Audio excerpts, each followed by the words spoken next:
Taiwan is an island of contrasts, known to most as an industrial giant, home to technology companies and bustling metropolises. But beyond the bustling cities lies a very different world. About 70% of this small island is covered by majestic mountain ranges, making Taiwan a true paradise for climbers and travelers. Located at the very edge of the Pacific Ring of Fire, Taiwan is formed by the continuous movement of tectonic plates. Earthquakes are commonplace here, leaving behind a bizarre landscape of sharp peaks, deep gorges, and steep slopes. More than 260 peaks exceed 10,000 feet above sea level, an impressive concentration for such a small island. The central mountain range stretches from north to south like its spine. Ancient trails blazed by Aboriginal peoples crisscross dense forests and alpine meadows. The historic Batongjan Trail, created by the natives and extended by the Japanese, today attracts adventurers with its wild beauty and complexity. The climate in Taiwan's mountains is unpredictable and dangerous. Summer typhoons bring torrential rains, and winter temperatures can dip below freezing, creating dangerous conditions for adventurers. Suddenly, descending fog reduces visibility to a few feet in a matter of minutes. Despite the dangers, thousands of tourists and professional mountaineers climb Taiwan's peaks every year. They come to see the sunrise from Yushan, Northeast Asia's highest mountain at 1,965 feet, or to explore unspoiled, timeless routes. In the age of social media, colorful photos of breathtaking views and intrepid summit climbers give the impression of accessibility and safety. What once seemed extreme becomes commonplace if you see it often enough on Instagram and Facebook. Such pictures make you forget about the real dangers and preparation behind every climb. But mountains don't forgive mistakes. They remain as dangerous as they were thousands of years ago, despite modern equipment and technology. Sometimes even experienced climbers face situations beyond their capabilities. It is here, among these majestic peaks and deep gorges, that the story of Gigi Wu unfolds, a woman whose passion for the mountains and unusual approach to mountaineering has made her one of the most talked about figures in the mountaineering community. Gigi Wu's office life at an international trading firm in Taipei changed dramatically in 2014 when the death of her father was a turning point in her destiny. Instead of sinking into a routine, the 31-year-old woman left a stable career and turned her eyes to the mountains, which became not just a hobby, but a way for her to heal. Her first ascents were tentative, like most beginners. With no formal training, she learned by experience. On Mount Yushan, Taiwan's highest peak, Gigi met Alex Yang, an experienced climber who would later become her close friend. But the real story of the Bikini climber began by chance. After losing a friendly argument, Gigi made a promise to take a photo at the top of the next mountain in a bikini. What started as a joke turned into her signature style when she noticed the response these unusual photos were getting. The image of a fragile woman in a brightly colored swimsuit against the rugged mountain scenery created a striking contrast that drew attention. Quickly moving beyond mere fun, Gigi set an ambitious goal: to conquer 100 peaks in Taiwan, exceeding 9,800 feet. For any mountaineer, even one with years of experience, this was a major challenge, requiring not only physical fitness, but also in-depth knowledge of mountain terrain, weather conditions, and wilderness survival. By 2016, just 2 years after beginning her mountaineering journey, she had achieved her first significant goal of conquering all 100 peaks. This fact was surprising even to experienced climbers who had spent decades on such an accomplishment. Instead of stopping, Gigi set a new goal: to conquer all 268 mountains in Taiwan above 9,800 feet. By early 2019, she already had about 130 peaks under her belt. Behind the flamboyant image of the Bikini mountaineer was a responsible traveler. She picked up trash on the trails and helped tired fellow travelers, even if it meant extra weight in her backpack. Despite her growing popularity, Gigi increasingly chose solo hikes, finding in them a special freedom and the opportunity to go at her own pace. But the mountains, as faithful teachers, more than once reminded her of their dangerous nature. In 2017, she narrowly escaped disaster on a solo hike. And in 2018, she shared on social media photos of scars from a fall that, in her words, nearly killed her. These warnings, however, didn't stop Gigi, but only strengthened her resolve to continue on her journey. By January 2019, 36-year-old Gigi Wu had become a symbol of how passion and perseverance can transform an ordinary office worker into an accomplished mountain conqueror. But there was a challenge ahead of her that would test the limits of her abilities and change her story forever. Behind Gigi Wu's bright social media pages was the challenging reality of a mountaineer. Each climb required meticulous preparation, physical endurance, and the ability to make quick decisions in critical situations. Her backpack, which weighed about 65 pounds, almost half her own weight, was a real challenge. Inside was everything she needed to survive, including a Canon 5D Mark III camera with lenses for her famous photos. Alex Young gave her a satellite phone, a device that was meant to be a lifeline in case of emergency. Professional climbers were critical of her approach. The heavy backpack increased the risk of losing her balance, and solo hikes left her unsupported in case of injury. But Gigi continued on her path, proving she could handle the challenges of the mountains alone. Twice, the mountains warned her of danger. After an incident in 2017 when she nearly got lost, Gigi wrote a prophetic phrase on social media: "A mistake made on a solo hike can be your last." And in 2018, after showing the scars on her legs from a serious fall, she admitted that she was on the cusp of death. But those situations didn't make her give up solo climbing. For Gigi, mountains were more than a hobby.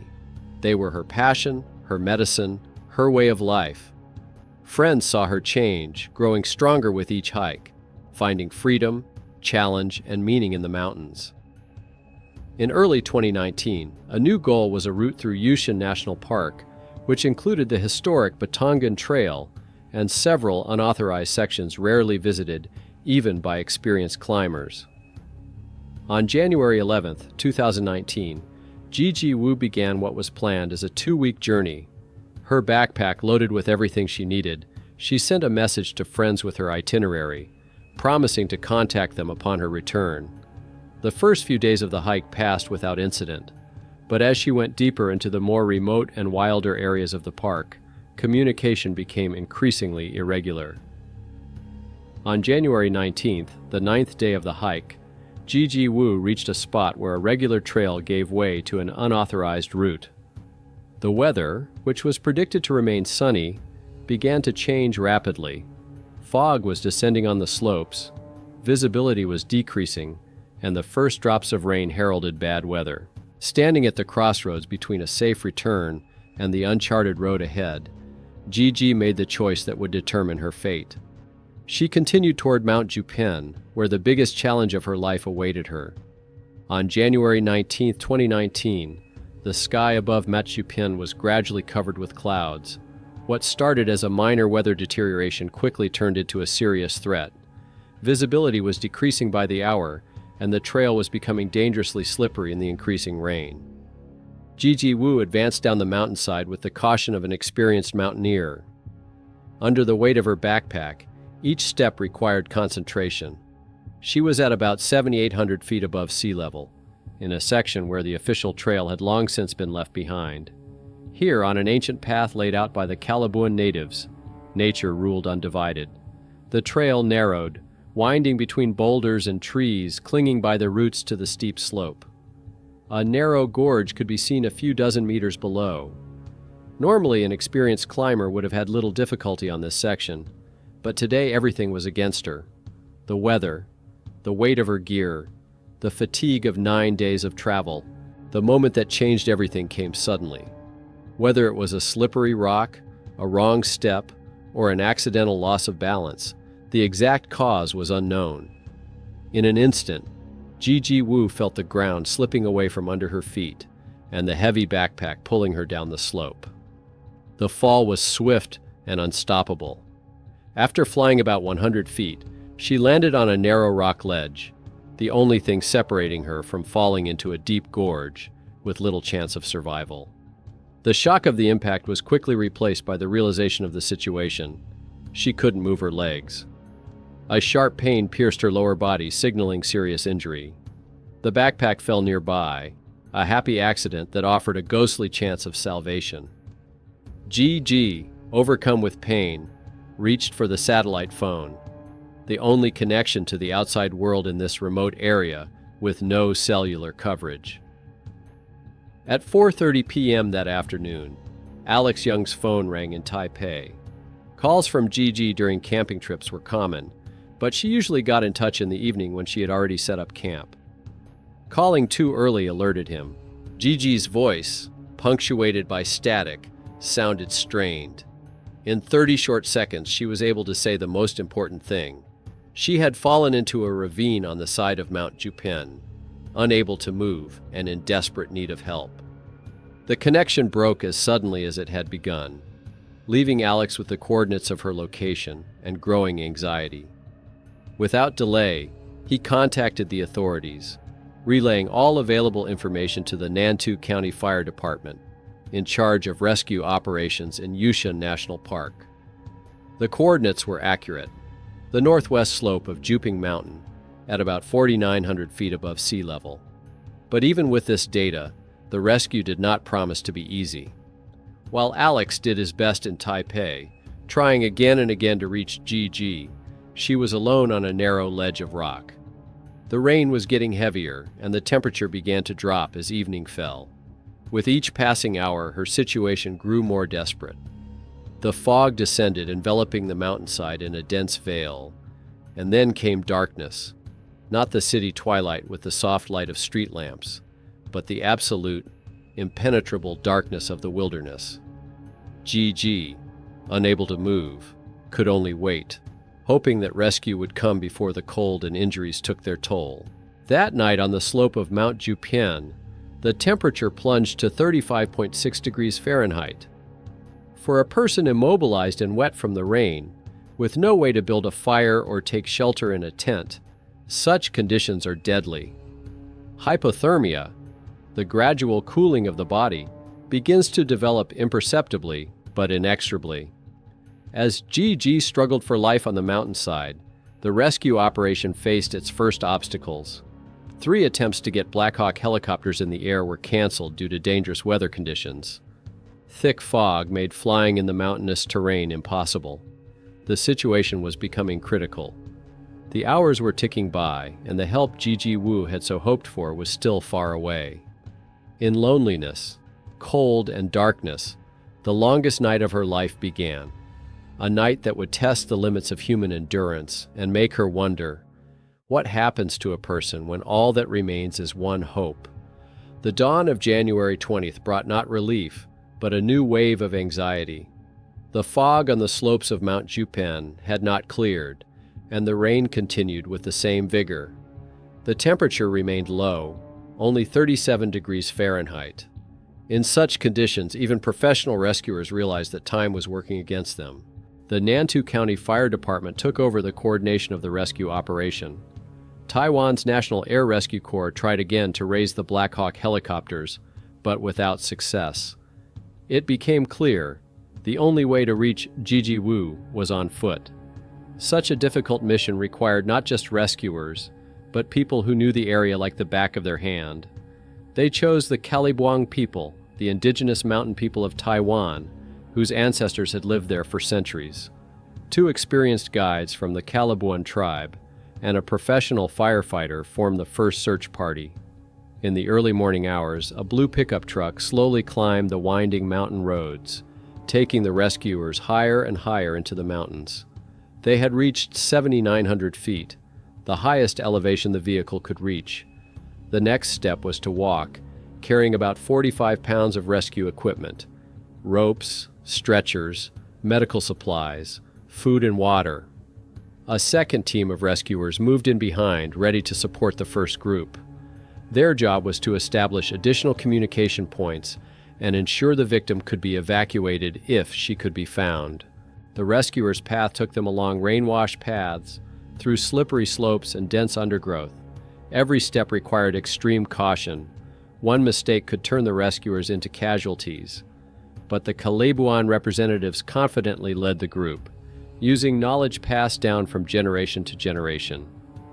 Guided by the coordinates received from Gigi's satellite phone, the rescuers moved toward the northwest slope of Mount Jupen. With each passing hour, they were getting closer to the suspected crash site, but conditions were only getting worse. The fog grew thicker, making the search a real challenge. By late afternoon, the first group of rescuers had reached an altitude of about 5,150 feet, almost near where the call had been made. But the advancing darkness and dangerous terrain forced them to stop and set up camp. A cold night spent in tents under incessant rain was a test even for the mountain-hardened Calabwans. During this time in Taipei, Alex Yang was having trouble finding a place to stay. After a single call to Gigi, his connection with her was cut off. He continued to call her satellite phone every hour, but heard only silence in response. He kept in touch with the rescue team, but their messages were not comforting. The weather was not improving and the search was dragging on. The morning of January 21st finally brought some improvement in the weather. The fog cleared in some places and visibility improved. The rescuers resumed their search with renewed vigor, methodically searching every meter of the rocky slope. Around noon, one of the Calabwani guides noticed something at the bottom of the slope, a small rock ledge where something bright was visible. As the rescuers approached, they saw a human figure in a backpack. It was Gigi. She was lying on her back, covered by a silver aluminum thermal blanket. Nearby were her belongings, a satellite phone, a flashlight strapped to her wrist, and a jacket that strangely wasn't on her, but lying next to her. The rescuers called out to her, but there was no response. Descending to the narrow ledge where Gigi was located required mountaineering skills. The rescuers secured ropes and began a cautious descent. When they reached her, it was clear that help had come too late. Gigi Wu was not breathing, and her skin was cold to the touch. Doctors would later determine hypothermia as the likely cause of death. The long hours of immobility in the cold, compounded by the trauma of the fall, was a fatal combination. Rescuers carefully transferred the body to a stretcher and began the arduous climb up the slope. Only in the evening, when the fog cleared, was it possible to call a helicopter for evacuation. Gigi Wu was leaving her beloved mountains for the last time, not as a victorious woman with a photo at the top, but as a reminder of that fine line that separates courage from recklessness. News of the death of the Bikini climber quickly traveled around Taiwan and then the world. The story of a woman who climbed more than 130 peaks, only to die on the 181st, touched the hearts of many, prompting reflection on the nature of risk, fame, and the true cost of our passions. News of Gigi Wu's death spread lightning fast. Her Facebook page, which had recently been filled with vivid photos from the mountain peaks, became a memorial. Thousands of followers left comments ranging from words of grief and gratitude to harsh assessments of her choice to take risks on a solo trek. Public reaction was predictably mixed.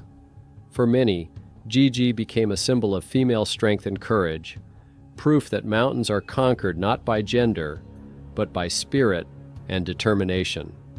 She was a mountain goddess, her fans wrote, admiring not only her looks, but also her inner strength, which allowed an office worker to transform into an experienced mountaineer. But other voices emerged. Critics saw Gigi's tragedy as a natural outcome of the pursuit of likes, accusing her of irresponsibility and vanity. She risked her life for spectacular photos, they argued, often without even knowing her actual accomplishments and contributions to the climbing community. Inaccurate headlines in the Western media like "Taiwanese glamorous bikini climber dies" only fueled this view. The truth, as is often the case, was somewhere in the middle. Those who really knew Gigi realized that her bikini photos were only a small part of the stories she shared. Behind the striking shots were years of preparation, hundreds of miles of trails traveled, and a genuine love for the mountains of Taiwan. The tragedy took an unexpected turn when the Taiwanese authorities decided to punish the family of the deceased. Gigi Wu's mother was fined $60,000 for the cost of the rescue operation. The basis was the fact that the climber's body was on an unauthorized trail without official permission. This approach sparked outrage in the climbing community. Gigi's friends, many of whom were experienced climbers, protested. They recalled her contribution to the promotion of Taiwan's mountains, her assistance to novice travelers through detailed descriptions of routes, and how she herself had repeatedly helped tired fellow travelers. Under public pressure, the authorities eventually lifted the fine, recognizing the unfairness of such a punishment for the bereaved family. Gigi Wu's funeral was held in New Taipei. The ashes were placed in a small box and buried in the city cemetery under a simple stone. But the farewell ceremony drew climbers from all over Taiwan, from Taipei, Kaohsiung, Hualien. People who knew her personally and those who followed her travels on social media came to pay their respects to a woman whose passion for the mountains cut short her life but inspired many. Gigi Wu's death was included in the sad statistics. Research shows that from 2011 to 2017, there were more than 250 deaths worldwide related to the creation of extreme selfies. Falls from heights account for half of those cases. Although Gigi herself was not taking selfies at the time of her fall, her story has become part of a global discussion about the impact of social media on risk perception. What would have happened if the mountain trail had remained just a trail and not a potential backdrop for a spectacular shot? Would people's perceptions of danger change if they saw not only triumphant moments at the summits, but also cold nights in tents, grueling climbs, bloody blisters, and the real risks of mountain hiking? Gigi Wu did not seek death, but accepted risk as part of her journey. Her story is not just a chronicle of tragedy, but an occasion to reflect on how modern society views danger, courage, and their consequences. Now her name is spoken with respect in Taiwan's mountaineering circles. Her roots and advice continue to help travelers, and her passion for the mountains resonates with a new generation of climbers who see her as an example that women can climb as well as men. But the main lesson of her story is not about climbing techniques or spectacular photographs. It is that mountains, for all their beauty, remain deadly for those who lose their guard or overestimate their strength. And even the most experienced mountaineer can find himself defenseless in the face of the elements if he has to face it alone. Gigi Wu went into the mountains on January 11, 2019 and never returned. But her spirit continues to live there, among the peaks of Taiwan, as a reminder of the fine line between courage and recklessness, between passion and obsession, between life and death. Taiwan's mountains remain as beautiful and dangerous as Gigi Wu knew them to be. Every day, new travelers climb the trail she once described in her posts. Many of them have heard her story, the tale of a woman whose life has come to symbolize both the opportunities and the dangers of modern mountaineering. Gigi Wu's story makes us think about how our relationship with risk has changed in the digital age.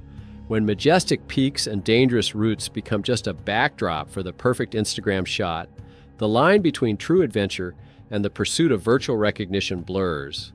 The irony is that Gigi, despite her bikini mountaineer image, was the real deal, someone for whom the mountains meant much more than just an opportunity to snap a spectacular photo. Her detailed descriptions of her routes, the trash she picked up on the trails, the help she gave to fellow travelers, all of this speaks to a deep respect for nature that often escapes the attention of those who have only seen her flashy swimsuit shots. Since her death, there has been a subtle but important change in Taiwan's climbing community. Experienced travelers began to talk more about the importance of pair climbing and full emergency gear. Some clubs introduced additional mountain survival and first aid training.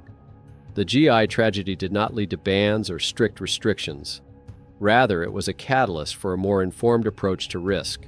That said, social media continues to create a distorted view of mountain hiking. For every post about real dangers, there are dozens of triumphant selfies at the summits, creating the illusion of accessibility and safety. Beginners, inspired by such images, sometimes set off on challenging routes without the necessary training, equipment, or knowledge. Gigi Wu wasn't just a victim of social media. She was an experienced climber who took informed risks. But even her experience over 130 peaks could not protect her from a fatal combination of circumstances: falling, injury, cold, and loneliness. Perhaps the main lesson of her story is that nature makes no exceptions. Neither experience, nor fame, nor perfect social media shots can guarantee safety in the wilderness. Mountains don't get any friendlier just because we've seen them thousands of times in beautiful photos. Now that the topic of extreme selfies and deaths for the sake of spectacular shots is regularly in the news, Gigi's story is a reminder. Behind every such tragedy is a real person with their own hopes, fears, and dreams, not just a statistic or a cautionary tale.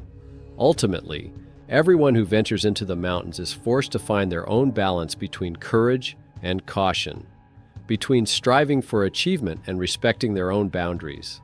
Where is the line between bravery and recklessness? This question remains open, and the answer is different for everyone.